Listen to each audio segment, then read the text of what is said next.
When a marriage ends, it feels like the world stops. But for Ava Parker, divorce wasn't her ending, it was her awakening. From heartbreak and betrayal to healing and strength, this is a journey of a woman proving that divorce does not mean defeated. Welcome to Emmy Stories.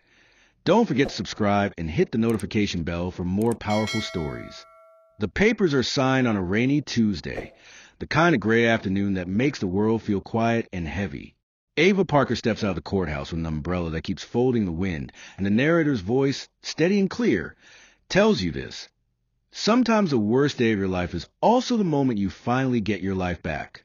Ava is 32, 5'6", slim with soft curves, shoulder-length waves tucked behind one ear. She looks composed the way people do after a long storm, as if she decided to stand up straight even though everything inside wants to fold. The marriage is done. The future is unknown. And the first thing she notices on the courthouse steps isn't freedom. It's the silence. No ring on her finger. No we in her sentences. Just the sound of tires on wet asphalt and her own breath. Across the plaza, David Parker lingers near the curb. 6 feet tall, athletic, neatly faded hair. That polished look he wears like a tailored suit. He glances at his phone. Not at the woman he once promised to love. The narrator doesn't blame him. People who break things often look away from the pieces. A rideshare pulls up for Ava. She slides in, holds the umbrella like a shield, and stares through a window freckled with rain. She doesn't cry. She thinks. About rent. About invoices due for her digital marketing clients. About how she'll tell Marcus, her best friend, that the last string has finally snapped. The driver asks, "You doing okay?" Ava answers the way Americans do when the truth is messy. "I will be." At home, the apartment feels different. Not emptier, clearer. There's space on the bathroom counter, where his cologne used to sit, like a small flag planted in enemy territory. There's a blank square on the wall, where wedding photos once pretended to be forever. The narrator tells you that absence can be a clean start if you let it. Ava makes tea, watches steam curl, and opens her laptop. Work is the one room in her life still under control. Campaign timelines. Brand voice guides. A client in Austin wants an email sequence by Friday.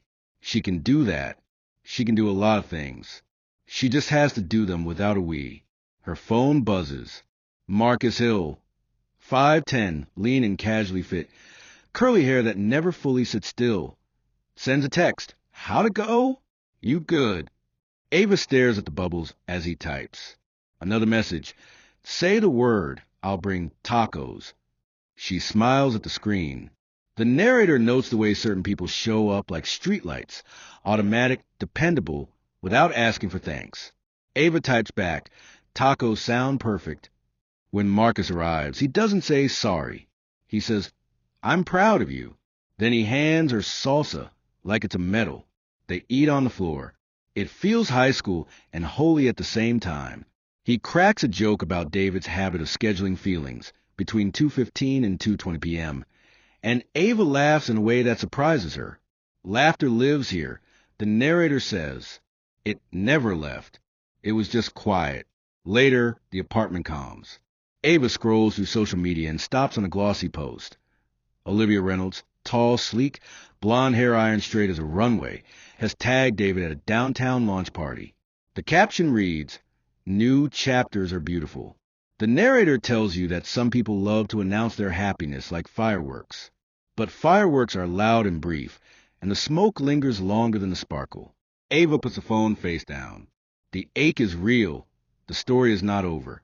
But pain doesn't get to author every page. She opens a fresh doc and drafts a message to her clients. Rebranding packages available. She adds a limited discount, hits schedule, and breathes. Divorce is a fact. Defeated is a choice. She chooses no. The next morning, in a therapist's office that smells faintly of eucalyptus and new books, Dr. Rachel Cooper, 5'7", auburn bob, an easy, grounded posture, asks Ava to name what hurts and name what helps. The hurts are simple. Betrayal, comparison, the echo of not enough. The helps are softer but present. Work, friendship, small routines that make a day feel like a day. Dr. Cooper suggests a practice. 10 minutes each morning to sit with the truth without judgment. The narrator approves. Healing is less like a switch and more like a sunrise. On Thursday, Ava follows a recommendation to a divorce support group that meets in a church basement with fluorescent lights and stale coffee. She nearly turns back at the door. She doesn't want to be divorced as a noun. She wants to be Ava as a verb. But inside, she meets Sophia Brooks, 5'5", petite and toned, dark curls tied in a loose bun, who laughs easily, speaks plainly, and somehow makes a room feel lighter. The narrator watches the two women trade names and nods. In dark rooms, one bright person is sometimes enough. A week passes. Work grows steadier. Ava takes a small contract that pays on time. She wakes early, presses a coffee maker, and lets the quiet be a friend instead of a threat. She deletes photos she doesn't need and keeps the ones where she looks like herself. She orders affordable flowers for the kitchen, sunflowers, unapologetically bright. She moves a chair to the window because light should be invited, not chased. On a Friday evening, she walks past a small neighborhood restaurant she's always noticed but never tried. The place is busy in a comfortable way. Conversations woven with the clink of plates.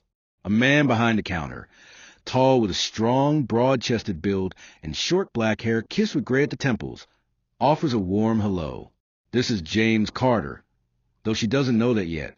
The narrator does. The narrator also knows that some doors open before you're ready. Step through them anyway. Ava orders takeout and waits near a wall of framed photos. Families, friends, old couples who look like teammates. She studies their quiet closeness. Not the kind that needs a caption. The real kind. James hands her a paper bag and says, "Have a good night." She answers, "You too." And something about the ordinary exchange feels like a promise that ordinary can be beautiful again. Back home, she eats on the couch and lets the TV play a sitcom that isn't trying to teach her anything. The narrator tells you that healing often looks boring from the outside. Food that tastes good, sleep that finally settles, a calendar that holds 3 small plans next week. But boring is where stability starts, and stability is the doorway to confidence. Before bed, Ava writes a single sentence on a sticky note and places on the bathroom mirror, "I didn't lose myself. I'm meeting her." She turns off the light. Outside, the city hums its usual song. Inside, her heart does too, quieter, steadier. The papers are signed, yes, but if you listen closely, you can already hear the pen moving on a different page. And in the margin, in ink that won't wash off, the narrator writes the truth. Divorced, not defeated.